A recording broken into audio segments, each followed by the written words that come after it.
الحمد للہ رب العالمین والصلاة والسلام علی سید المرسلین اما بعد فاعوذ باللہ من الشیطان الرجیم بسم اللہ الرحمن الرحیم الصلاة والسلام علیک یا رسول اللہ وعلی آلک واصحابک یا حبیب اللہ الصلاة والسلام علیک یا نبی اللہ وعلی آلک واصحابک یا نور اللہ۔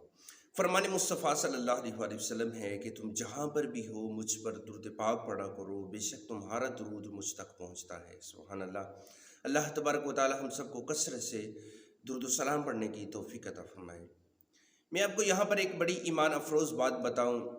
انسان جب اس دنیا میں آیا، جب اس زمین پر قدم رکھے، تو اس زمین پر انسان کو جو سب سے پہلی کامیابی ملی تھی وہ بھی نام مصطفیٰ صلی اللہ علیہ وسلم کے وسیلے سے ملی تھی۔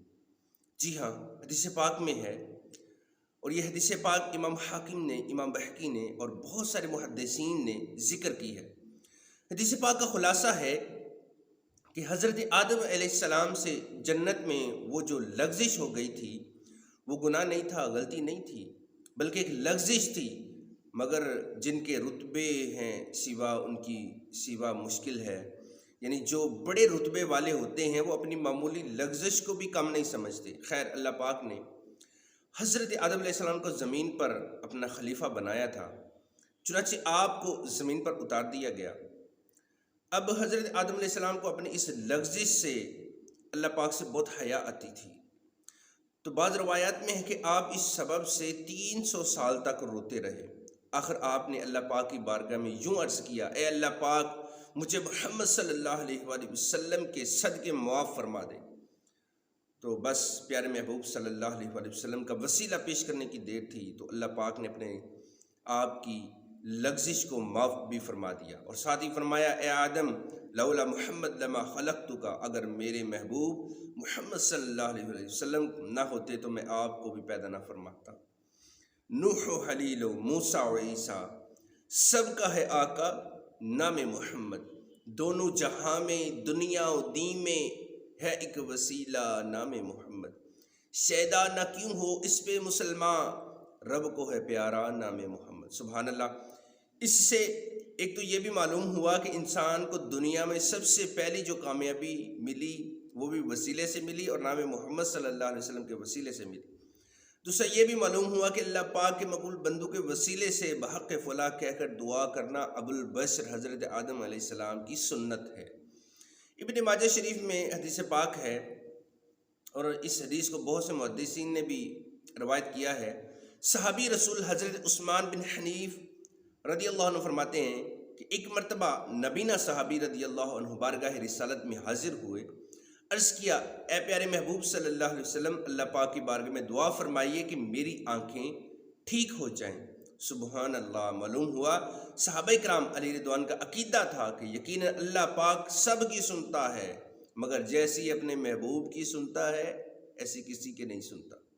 اس کی بخشش ان کا وسیلہ، دیتا وہ ہے، دلاتے یہ ہیں۔ خیر، صحابی رسول رضی اللہ عنہ نے دعا کی، درخواست کی، تو پیارے آقا مکی مدنی مصطفیٰ صلی اللہ علیہ وآلہ وسلم نے ان کے لیے دعا فرمائی نہیں، بلکہ ہم غلاموں پر کرم فرماتے ہوئے دعا سکھا دی، تاکہ قیامت تک آپ کے غلام اس دعا سے برکتیں لیتے رہیں۔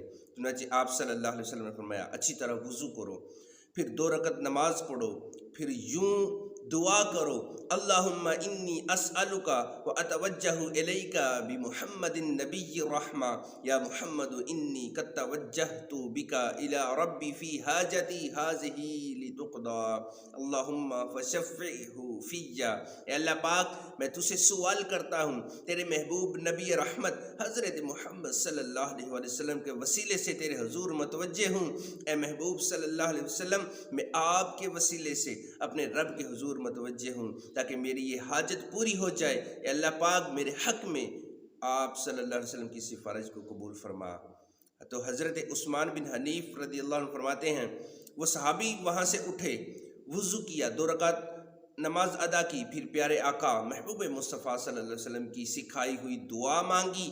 ہم ابھی وہیں بیٹھے تھے کہ وہ واپس بھی آ گیا، مگر واہ سبحان اللہ، جب گئے تھے تو نابینا تھے اور جب واپس آئے تو ایسے تھے جیسے انہیں کبھی کوئی تکلیف ہی نہیں ہے۔ سبحان اللہ، یہ ہے وسیلے کی برکت۔ یہ مبارک نماز جو رسول اکرم نور مجسم صلی اللہ علیہ وآلہ وسلم نے ان صحابی رضی اللہ عنہ کو سکھائی، اسے نماز حاجت کہتے ہیں۔